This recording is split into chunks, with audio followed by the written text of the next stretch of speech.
वचन दे प्रकाश मार्गावर. शालोम. जिवंत गोड येशूच्या नावात आपल्या सर्वांचे मार्गाकरिता प्रकाश कार्यक्रमात सहर्ष स्वागत करीत आहोत.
आजच्या म्हणण्यासाठी देवाचे वचन.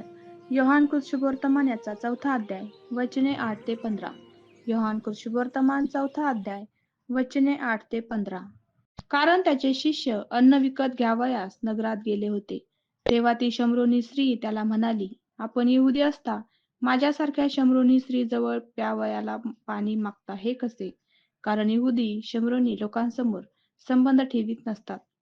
येशूने तिला उत्तर दिले, देवाचे दान म्हणजे काय आणि मला प्यावयास पाणी दे असे तुला म्हणणारा कोण आहे हे तुला कळले असते तर तू त्याच्याजवळ मागितले असते आणि त्याने तुला जिवंत पाणी दिले असते. ती त्याला म्हणाली, महाराज, पाणी काढावयास आपल्याजवळ पोहरा नाही व विहीर तर खोल आहे. मग ते जिवंत पाणी आपल्याजवळ कोठून? आमचा पूर्वज याकोब याने ही विहीर आम्हाला दिली. तो स्वतः, त्याचे मुलगे व त्यांची गुरेढोरे हिचे पाणी पित असत. त्याच्यापेक्षा आपण मोठे आहात काय? येशूने तिला उत्तर दिले, जो कोणी हे पाणी पिईल त्याला पुन्हा तहान लागेल, परंतु मी देईन ते पाणी जो कोणी पेईल त्याला कधीही तहान लागणार नाही. जे पाणी मी त्याला देईन ते त्याच्यामध्ये सार्वकालिक जीवनासाठी उकळत्या पाण्याचा झरा असे होईल. ती स्त्री त्याला म्हणाली, महाराज, मला तहान लागू नये व पाणी काढावयास मला इथवर येणे भाग पडू नये, म्हणून ते पाणी मला द्या. देवाप असलेले वचन आपणा सर्वांसाठी आशीर्वादित करो. येशू ख्रिस्ताच्या नावामध्ये आपण सर्वांना सलाम.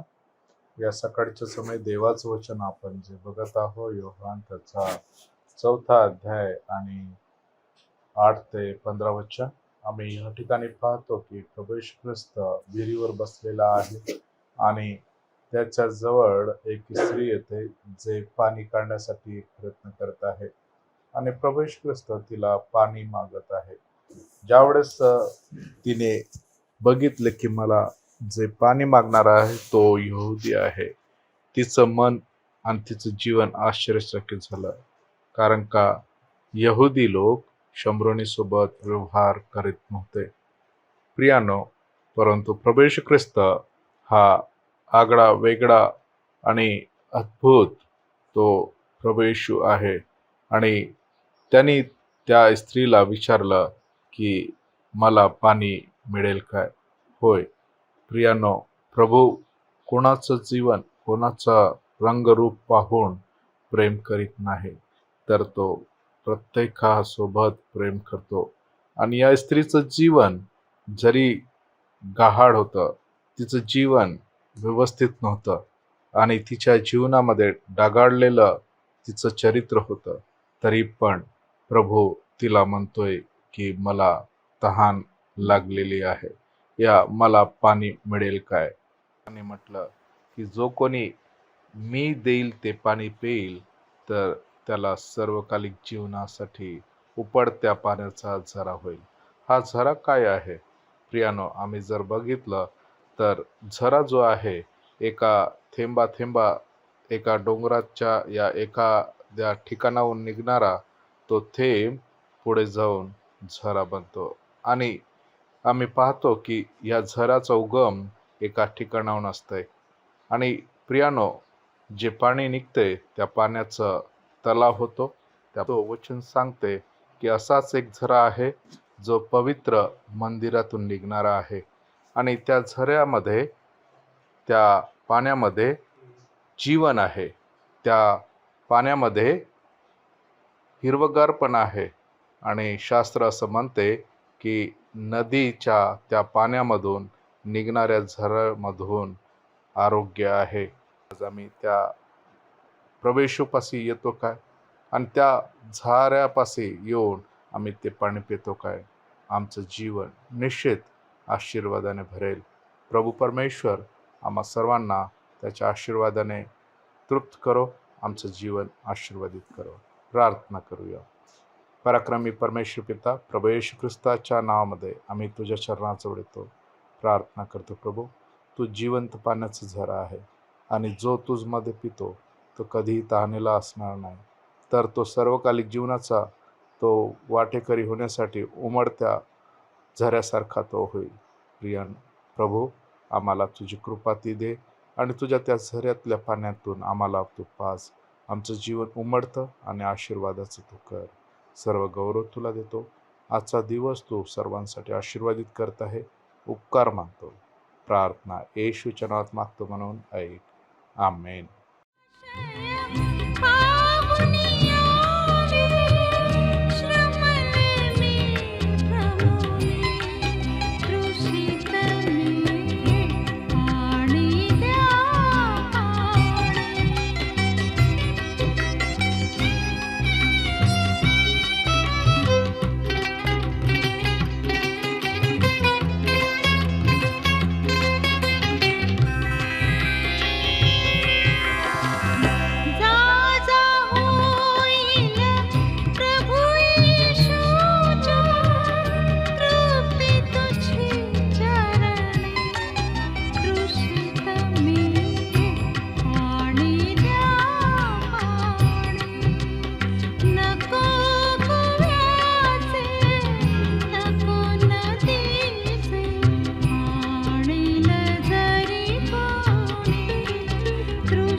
येशू, हा पहा जगाचे पाप हरण करणारा देवाचा कोकरा. आता आपण आपल्या प्रार्थना विनंत्या कोणत्याही वेळेस विश्ववाणी प्रार्थना केंद्राला टोल फ्री नंबरद्वारे कळवू शकता.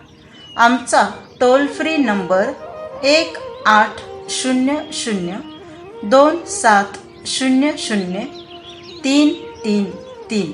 आम्ही आपणासाठी या नंबरवर प्रार्थना करण्यास उपलब्ध आहोत. धन्यवाद.